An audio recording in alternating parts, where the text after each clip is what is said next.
a single drop of sweat falls, vanishing into the biting, abrasive weave of coarse flax harvested from the flooded river.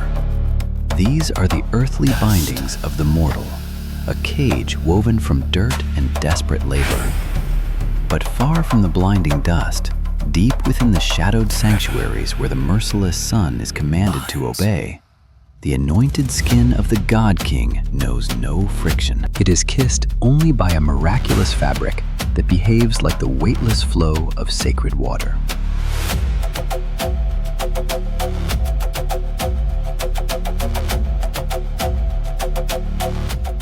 Two garments dragged from the very same black mud of the great inundation, yet separated forever by the infinite, silent gulf between a fleeting life of brutal labor and an eternity of absolute, unquestioned power over the vast, terrifying cosmos. The sovereign, however, is insulated from the harsh consequences of the world he relentlessly rules. It is a visceral dialogue between the bloody, blistered hands that strike the wheat and the pristine, manicured fingers that hold the golden crook.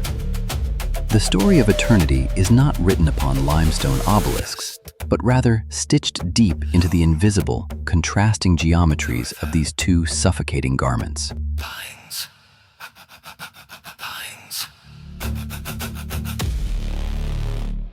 Upon the western bank, the blinding, sun-scorched threshing floors burn furiously beneath a terrifying sky. Here, the fellahin stand trapped within an ocean of floating chaff, choking on the pulverized remains of the harvest, while the relentless heat presses down upon their breaking spines like a fallen monolith. There is no shelter from the blinding stare of the eternal sun upon the threshing floor. Their kilts, woven thick and heavy from the coarsest flax, offer no sanctuary whatsoever. The opaque fabric traps the heat. It becomes a dense, suffocating layer of misery that absorbs the salt of their exhaustion, turning every movement into a cruel, grinding friction against their blistered, sun-baked skin. Every thick thread acts as a blade, a constant physical reminder of the suffering required to sustain the empire. The golden ochre dust coats their heavy lungs and blinds their desperate eyes, a microscopic storm of agrarian violence. The air is thick with the percussion of survival, a deafening symphony of cracking wheat and gasping lungs that echoes across the unending expanse of the brutal desert. Silence shrouds the cat. Miles away, sealed completely within the terrifying quiet of the royal robbing chamber, existence operates under a completely different physics. Thick pillars cast deep, monumental shadows. Heavy clouds of burning frankincense drift lazily through the precise, geometric shafts of golden hour light, piercing the high clear-story windows. Here, time slows to a reverent crawl, commanded entirely by the untouchable divinity of the living God. The royal byssus is drawn meticulously from alabaster chests, its translucent fibers catching the dancing dust motes. Woven so fine, it possesses the spectral quality of trapped smoke. The sacred royal linen drifts downward, an ethereal waterfall of absolute purity explicitly meant to drape the grand architect of eternity. The divine cloth is completely devoid of the harsh earth, untouched by the dirt that birthed its threads. As it descends toward the anointed flesh of the sovereign, it creates absolutely no sound, casting a soft, ghostly halo around a body saturated in precious oils, elevating the fragile mortal frame into an untouchable monument of perfection, completely isolated from the agonizing struggles of the outside world. The chamber serves as a sensory vacuum, specifically designed to insulate the divine mind from the chaotic noise of mortal existence. The heavy scent of myrrh acts as an invisible, suffocating barrier, violently erasing the harsh earth and replacing it with the manufactured perfume of the afterlife.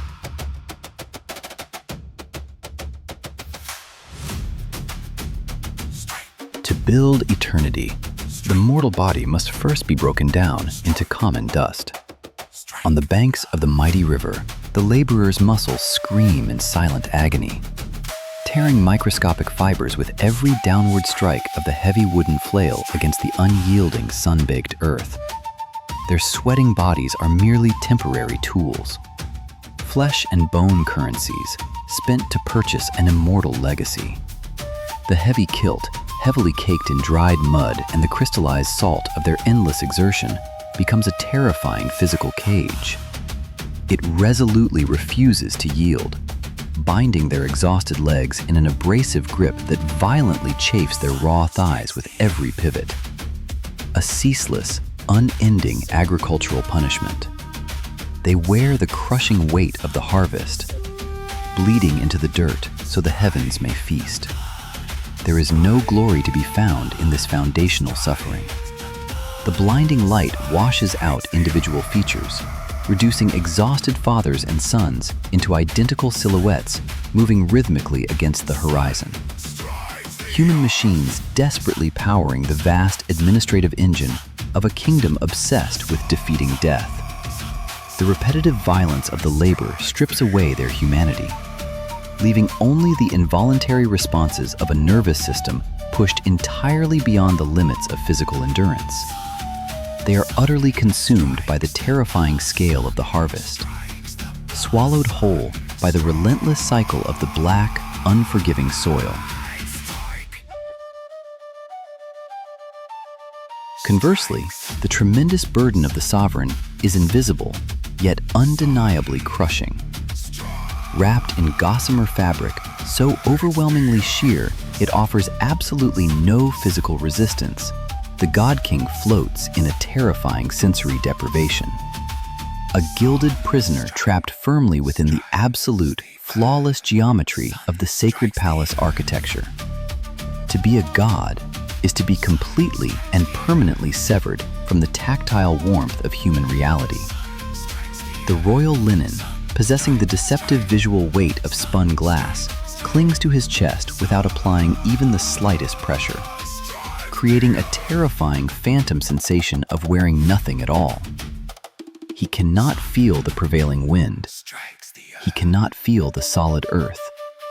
Entirely insulated within a paralyzing void, he is touched only by the quiet ghosts of woven thread. Denied the grounding anchor of mortal friction, this weightless, ethereal existence demands a profound psychological endurance of an unimaginably monumental scale. To flawlessly hold the vast cosmos in a delicate balance, to confidently dictate the unpredictable rise and fall of the great river, the supreme ruler must completely abandon his vulnerable human nature. Embracing the horrifying coldness of divinity, the perfection of the royal garments becomes a psychological prison. The absence of earthly friction slowly drives the mind into a profound, chilling detachment, fostering a divine apathy that allows the sovereign to decree the back-breaking labor of millions without ever comprehending the visceral reality of a single, agonizing drop of human sweat.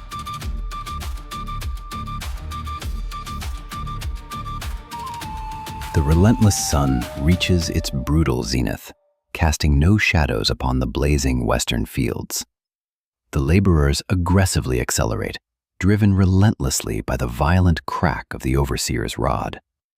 Their rough garments entirely soaked in exhaustion, transforming into heavy armor that violently rubs against their actively bleeding, inflamed skin.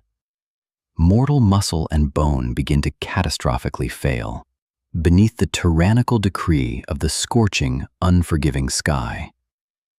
At this exact moment, deep within the dark, fragrant belly of the massive royal complex, the highest priests solemnly lift the final ceremonial overgarment. It is a stunning masterpiece of complex textile engineering, pleated with unbelievable mathematical precision. Shimmering violently in the concentrated shafts of holy light like a desert mirage. The absolute perfection of the pleats demands a complete cessation of human movement, a freezing of breath.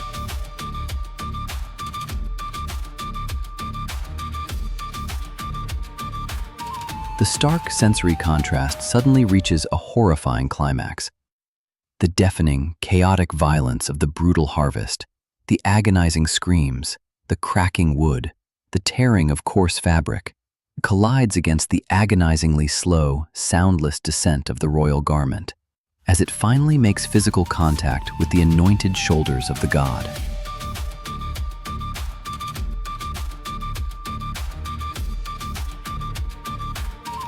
The exhausted laborer completely collapses into the biting dust, his mortal frame finally shattered by the inescapable burden.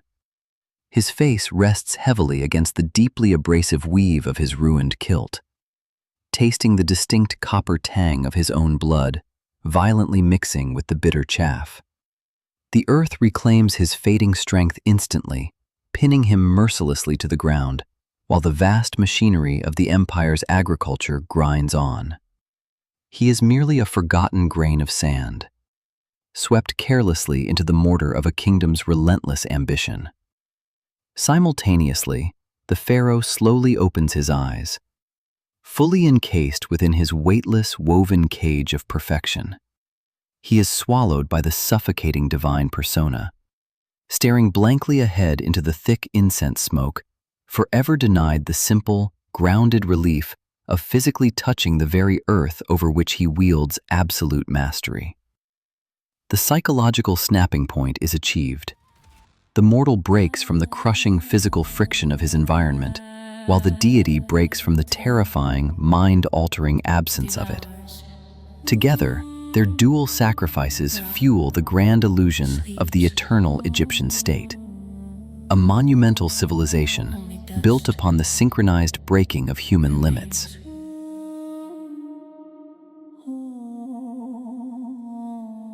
The golden hour light violently snaps, instantly replaced by the sterile, unwavering glare of a climate-controlled museum archive. The thick clouds of ancient frankincense rapidly dissipate into the biting chill of filtered, recycled air, evaporating the visceral sweat and the holy oils into absolute, unquestionable nothingness. Thousands of agonizing years are violently compressed into the thickness of a silent, impenetrable pane of glass. The magnificent, terrifying dualities of power and suffering are completely gone. Pinned unceremoniously upon neutral, acid-free backing boards lie brittle, browned fragments of cloth. The translucent royal byssus and the abrasive fellahin flax have both been ruthlessly reduced to identical, pathetic states of decay. Stripped entirely of their crushing societal weight, they are merely dead matter now, sterile items cataloged and numbered, robbed of the friction and the divinity. The small clinical labels placed beside them offer sterile scientific data regarding thread counts and carbon dating, completely failing to capture the deafening screams of the threshing floor or the terrifying silence of the robing chamber. The intense, bloody reality of ancient administration is mercilessly flattened into a quiet, academic curiosity.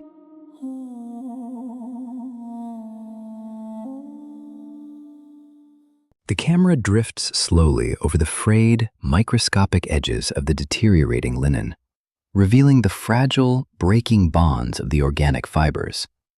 It is a profound meditation on the terrifying futility of human ambition, demonstrating how the earth patiently reclaims every monument, every title, and every carefully woven thread. The great river effortlessly outlives the kings who claimed to command its sacred, life-giving inundation.